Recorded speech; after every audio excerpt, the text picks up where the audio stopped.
हम सबको छोड़कर चले गए।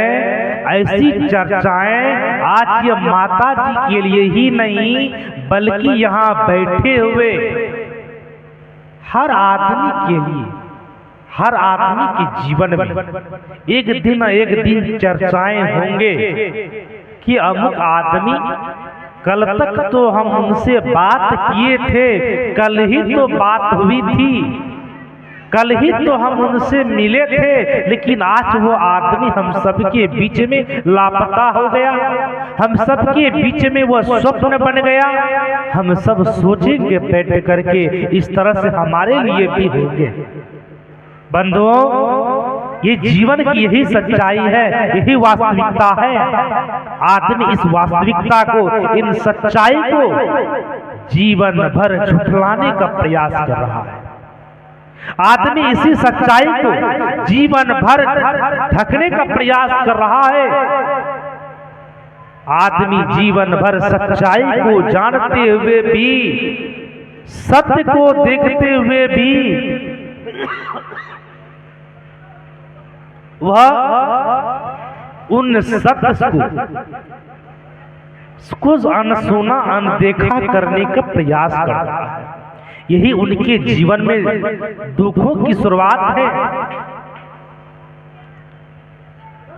आज माता जी इस घर में नहीं रही।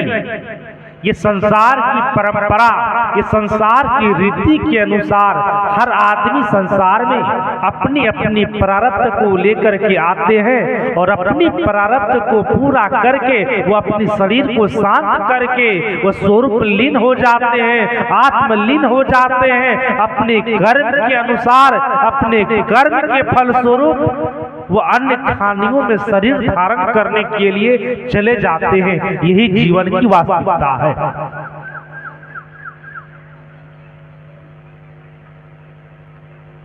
विचार करने की जरूरत है। सदगुरु कबीर ने कहा कि करहु विचार ते सब दुख जाई, परिहरि झूठा केर सगाई।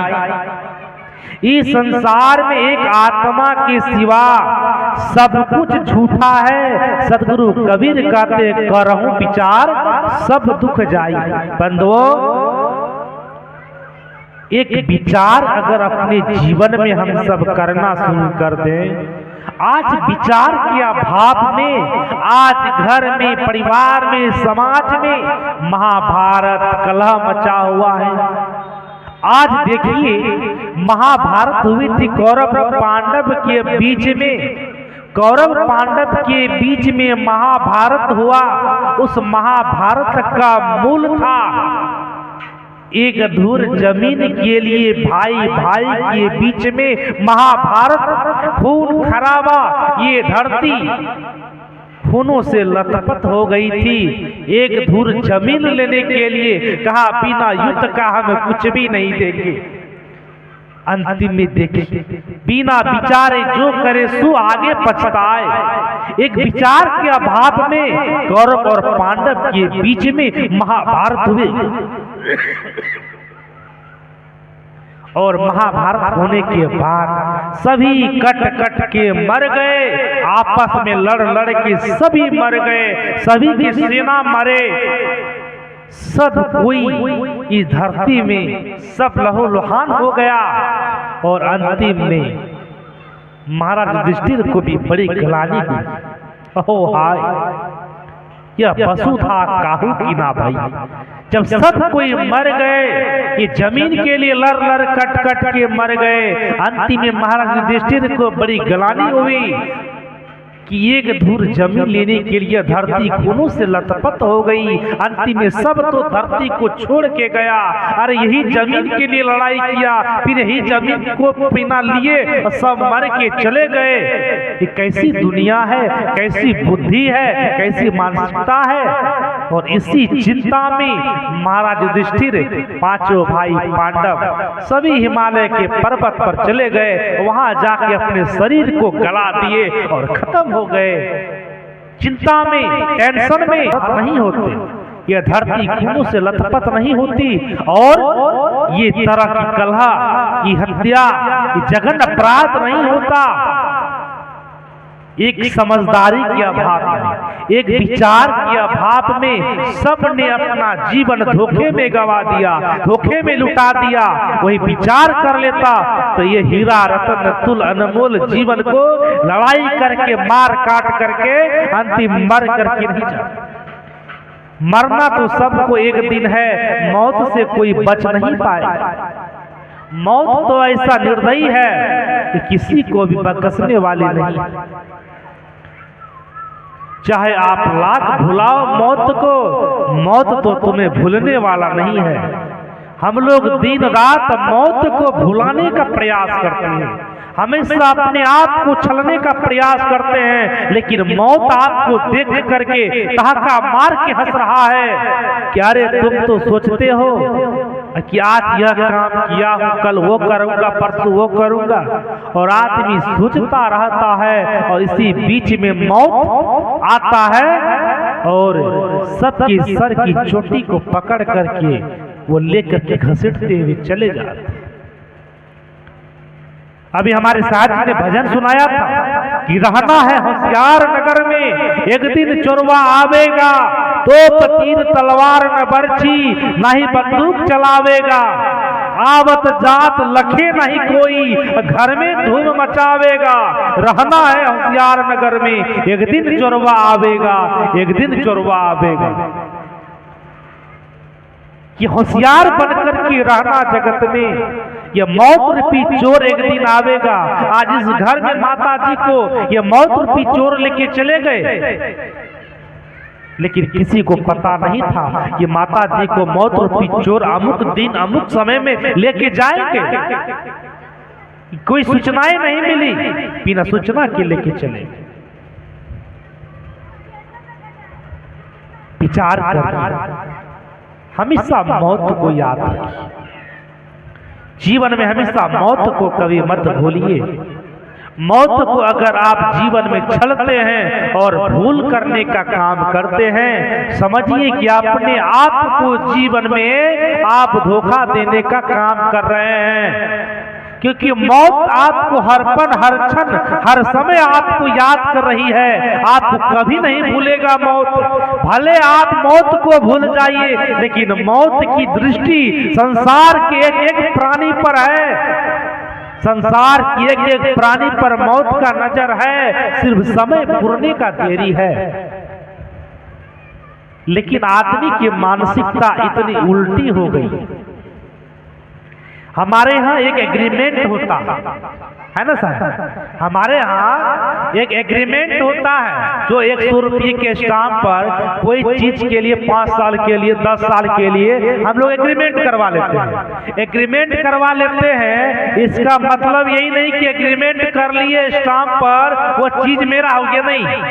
एग्रीमेंट करवा लिए, एग्रीमेंट में जो वैलिडिटी होती है, जो वैधता होते हैं, उस वैधता के हद तक आपके पास में उस पर आपका अधिकार होता है, आपका हक होता है। और जैसे ही वह वैधता समाप्त होता है, वह जमीन का जो मालिक है, वह मालिक उस पर आपका अधिकार खत्म और मालिक का अधिकार शुरू हो जाता है। उस जगह आपको वहां से सारे कानून हक को हटा दिया जाता है। बंधुओं, आज आदमी इसी जगह भूल करता है। प्रकृति ने आपको, हमको यह शरीर एग्रीमेंट करके दिया है, वो रजिस्ट्री करके नहीं दिया है। लेकिन आदमी की मानसिकता ऐसी हो गई है, उसके मन में यह बात बैठ गया है कि मानो यह शरीर हमें रजिस्ट्री करके मिला, और इसी भाव में आदमी जीवन भर भूल में अपने जीवन को गवा देता है कि हमें यह जीवन, यह शरीर रजिस्ट्री करके मिला है, इसलिए खाओ पियो सो संसार में खूब मौज करो। लेकिन याद रखिए, यह शरीर आपको रजिस्ट्री करके नहीं मिला है। अगर यह शरीर आपका रजिस्ट्री किया हुआ होता तो आप आपके घर में यह मौत रूपी चोर अचानक चोरी करके नहीं चला जाता। क्योंकि यह एग्रीमेंट किया हुआ शरीर है, और एग्रीमेंट किसी का 50 साल का हुआ है, किसी का 60 साल का हुआ है, किसी का 120 साल का हुआ, किसी का 150 साल का हुआ, किसी का 132 साल का हुआ। महाराज कृष्ण के ये शरीर का एग्रीमेंट 132 साल का हुआ। सदगुरु कबीर को ये शरीर जो मिला 120 साल का एग्रीमेंट करवा के दिया गया प्रकृति ने। महाराज कृष्ण के पिताजी वासुदेव को यह शरीर 150 साल के लिए एग्रीमेंट करके दिया। किसी व्यक्ति को 20 साल के लिए एग्रीमेंट करके दिया। खुदीराम बोस 15 वर्ष के लिए ही एग्रीमेंट करके शरीर मिला था। 15 वर्ष की उम्र में, बहुत कम उम्र में फांसी पर लटक गए। बहुत कम उम्र में हमारे बहुत ऐसे महापुरुष हैं जो कम समय में अपने जीवन को समाप्त कर दी। यानी मानो कि उनके जीवन की वैलिडिटी, उनके जीवन की वैधता बहुत कम था। सबके जीवन की वैलिडिटी अलग अलग तय है। 1 मिनट 1 सेकेंड भी आपके एग्रीमेंट पेपर पर अगर 1 सेकेंड भी ये जीवन की जो एग्रीमेंट पेपर प्रकृति ने बना के भेजा है, परमात्मा ने बना के भेजा है, उसमें 1 सेकेंड भी समय आउट हो नहीं सकता। एग्रीमेंट समय के अनुरूप आप 1 सेकेंड भी ज्यादा इस शरीर में नहीं रह सकते। अगर 50 साल, 1 महीना, 1 मिनट का एग्रीमेंट आपका बना हुआ है तो 2 मिनट आप नहीं रुक सकते हैं। 1 मिनट में ही आपकी शरीर आपको छोड़ना पड़ेगा या शरीर को खाली करना पड़ेगा। इस भाव को समझने की जरूरत है। आज आदमी इसी भाव को नहीं समझने के कारण आज कोर्ट कचहरी केस मुकदमा में अपने जीवन के समय को, अपने जीवन की वैधता को ये व्यर्थ में गंवा रहा है, व्यर्थ में समय लुटा रहा है। और देखते देखते आदमी का वैलिडिटी समाप्त हो जाता है, उनकी सारी कामनाएं धरी रह जाती है और वह संसार से चल देता है। आए थे हरि भजन को, होटल लगे कपास, ये जीवन में चरितार्थ करके दुनिया से चले जाते हैं। बंधुओं, ये जीवन बहुत अनमोल है। सदगुरु कबीर ने कहा है कि 1,84 भरम के पांव पर अटके आए, अब की पासा ना पड़े, फिर 84 जाए, फिर 84 जाए। यानी खानियों में भ्रमण करने के बाद बड़े सौभाग्य से यह मनुष्य का शरीर मिला, लेकिन इसका भी समय निर्धारित है। सदगुरु कहते हैं कि इस बार इस जीवन में चूक मत करना, इस बार जीवन में भूल मत करना, इस बार भी अपने जीवन में संभल जाना, सावधान होकर के कर्म करना, क्योंकि जीवन बहुत क्षणभंगुर है। आज माता जी इस घर से चली गई, लेकिन आज माता जी अपने जीवन में धार्मिक कर्म को कर करके, धार्मिक संस्कारों की पूंजी को एकत्रित करके आज इस शरीर को छोड़ के गई। लेकिन जाते जाते अपने जीवन में शुभ कर्मों की पोटली बांध करके लेके चली गई, शुभ संस्कारों का धन को कमा करके दुनिया से गई। आज उसी का परिणाम है, आज उसी का फल है कि आज उनके सुपुत्र आज दूर दराज से संत को बुला करके उसके नाम पर महाभंडारा सत्संग करवा रहे हैं।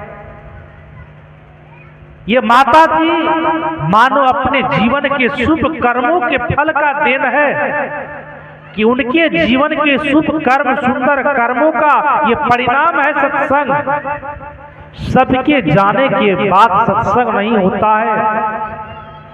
अगर व्यक्ति के जीवन में अच्छे कर्म नहीं है, अगर लाख कोशिश करेंगे आप किसी न किसी रूप में यह आध्यात्मिक धार्मिक कथाएं आपकी टल जाएगी, लेकिन हो नहीं पाएगी। अगर व्यक्ति के जीवन में अगर शुद्ध कर्म नहीं है, उनका धार्मिक कर्म नहीं है उनके जीवन में, मानो ये माता जी सत्संग के माध्यम से ये सबको प्रेरित कर रही है, ये सबको एक शिक्षा दे रहे हैं। थोड़ी देर बच्चे सबको शांत करवा दो। क्योंकि ये समय फिर कल के बाद नहीं मिलेगा। ये जीवन का अनमोल समय है। यह समय जितनी देर आप कथा में बैठते हैं, जितनी देर आप संतों के निकट बैठ करके उनके विचार को सुनते हैं, इतने समय की गिनती आपके जीवन में होगी, बाकी समय की कोई गिनती नहीं होगी।